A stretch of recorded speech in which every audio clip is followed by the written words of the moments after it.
S30, multiple others rather, and got a real sense of the need of the hour because I found that a lot of these OEMs are now struggling on the supply chain front. One, and which may or may not have come, the gravity of which may not have kind of really percolated down, but it's real problem there because during COVID times, a lot of the smaller suppliers have died down.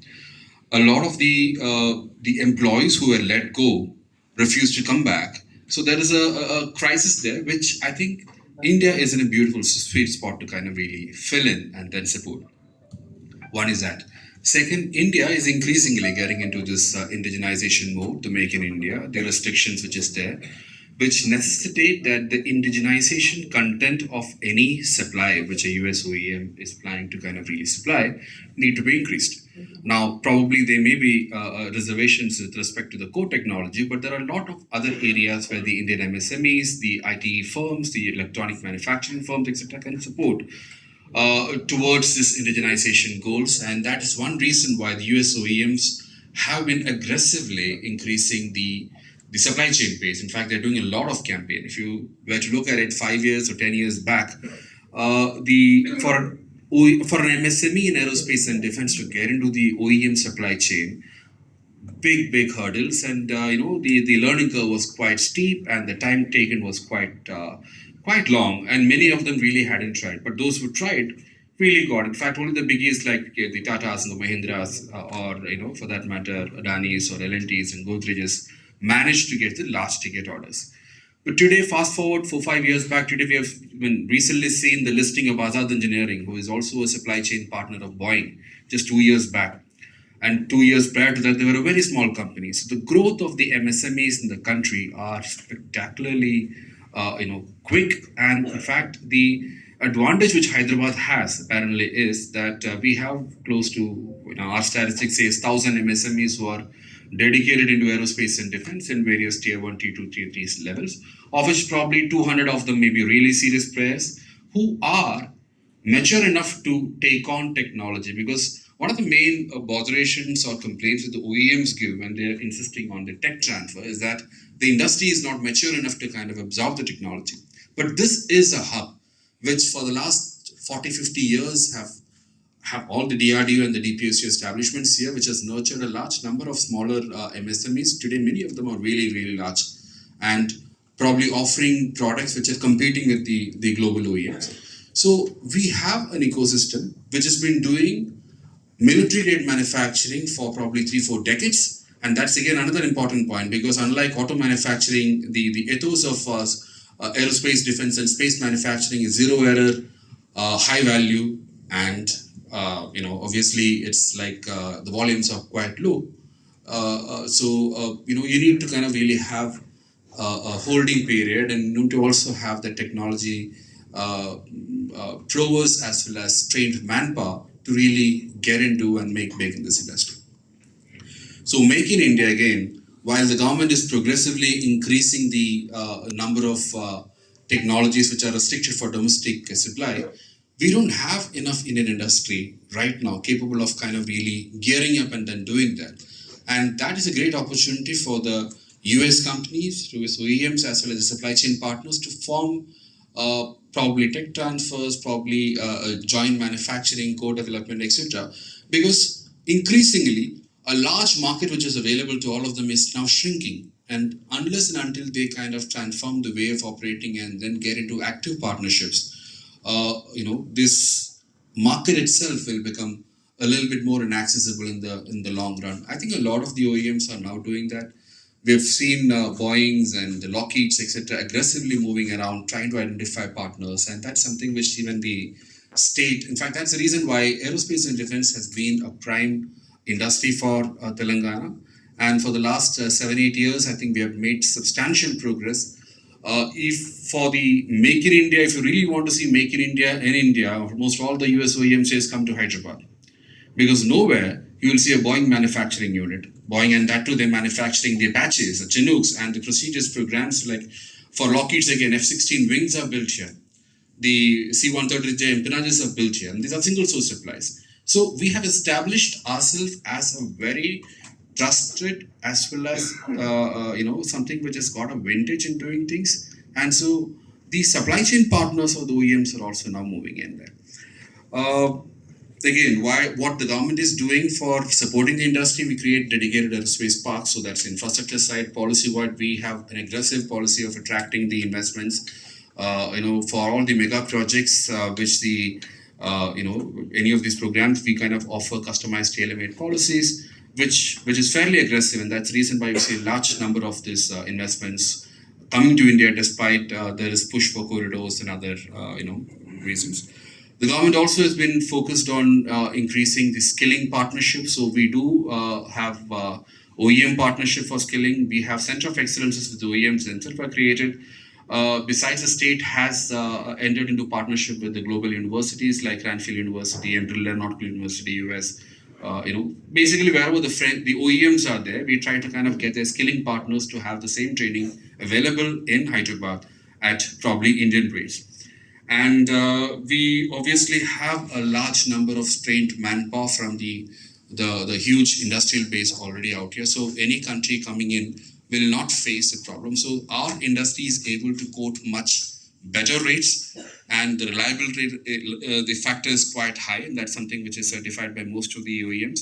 And one more thing, sir. In fact, the both Lockheed and Boeing had said that during COVID period, the support which the state government has provided in allowing them to manufacture critical parts and helping them to transport the manufactured parts across three borders with police escort was highly appreciated. And today, almost all of them acknowledge that Hyderabad is the most resilient supply chain hub for them. So, in this respect, uh, in fact, the geopolitical reason why a lot of investment comes here is also alluded to earlier.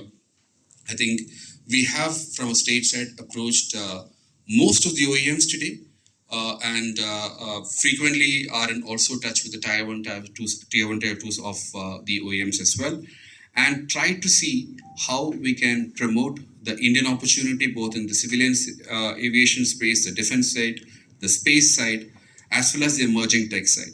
See, there are certain technological gaps when it comes to aviation, for that matter, but then we are at level playing field when it comes to the emerging tech like the UAVs and 3D printing, etc. I think we are more or less at the same level. So there's a lot of opportunity for collaboration in terms of R&D, in terms of finding the production partners, in terms of even finding opportunities. Because, say for example, for UAVs, we have the first state to come up with their drone policy. We also had facilitated a lot of state-promoted pilot projects to do their validate use cases for UAVs for mass adoption. Similarly, space, I think we were one of the first state to come up with a space tech policy. We have two of our well-known space startups, the Skyroot Aerospace as well as Dhruva, are the poster boys for the Indian private sector space for it today. So I think the state, as well as has kind of really tried a lot to push. And I'd also like to thank the US consulate as well as the US team, because there's been consistent effort from the US side to kind of promote the industry. We had hosted that. I mean, there was the 2+2 business meet was hosted in 2018. Then the US consulate has also promoted innovation programs, through Nexus Venture Partners, that was there for twice they did it here. And they have brought in a lot of foreign delegations, as well as the senatorial, the delegations, with a focus on trying to kind of build partnerships with the various aerospace clusters in the US. I think that is something which we really need to look forward to, cluster-based partnership with the hubs there. Yeah, so that is something which will kind of further, if a broad level understanding with at a government to government level can help the industries talk more, collaborate more, and then come out with joint programs which will kind of further the next level of US-India partnerships. So, I mean, this is something which what I thought I will share, and. Yeah, another aspect is obviously capacity building is required. So training on the ITAR side, the SCOMET requirements, etc. may need. In fact, a lot of facilitation is already available. We may need to kind of really do a little bit more to kind of popularize the opportunities available for the industry and get the both sides talking. Thank you. Having partnerships across various domains, because Aerospace and defense, again, one more, it takes a long while to build that trust. And once an OEM approves, because it follows a series of procedures, once an OEM approves, the rest of the OEMs will flock in because then it's a tried and tested guy. So that's what our effort has been in bringing in sponsoring a lot of supply chain meets for the OEMs in the state. We have done for Boeing, we have done for Airbus, and that has reaped tremendous rewards in terms of getting orders, getting them familiarized with our MSMEs. And today, many of them are part of the global supply chain. Today, Eaton, Mitsubishi, Safran, in fact, just 40 years, and that's a good example, which I normally say 40 years they have been in Bangalore. But they when first came to Hyderabad in 2018 with a 60 crore investment. The going was so good that in 2 years' time they announced a 450 crore investments into creating an aerospace engine parts manufacturing facility. 2 years later, they announced the largest MRO, engine MRO, globally for Safran Group, and the first in India, in Hyderabad, with 1,500 crore. And without our asking, they also shifted their 800-seater IT division to Hyderabad. So that's how the efforts which we do kind of have a cascading effect. It is not like one one OEM we discuss or one discussion. In fact, for the Safran discussion, we also used to say that 400 interactions, lot of multiple meetings. It takes that kind of confidence building to get a credible foreign player to kind of come and have partnership with India.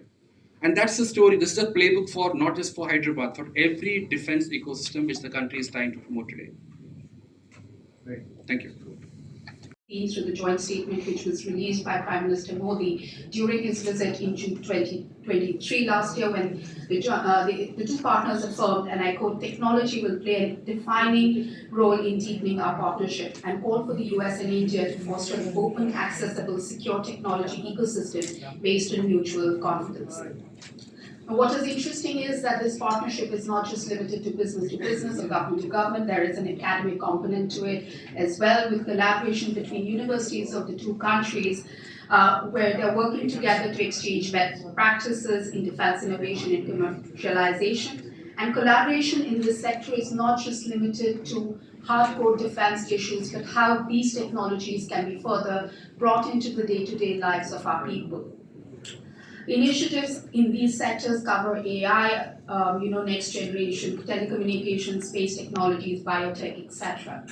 Now, with India, growing its own growing commitments towards playing a very prominent role in the international arena, including in the Indo-Pacific through the IPOI, SAGAR, and other issue-based partnerships with like-minded nations, it has ensured that any discussion on the region as well as on these issues needs to include India. With India set to host the Quad Summit sometime this year, it provides an opportunity to continue the dialogue on the ever-expanding nature of defense and of security. While there is a lot to say on what we are doing together, does that mean we have no divergences in this relationship?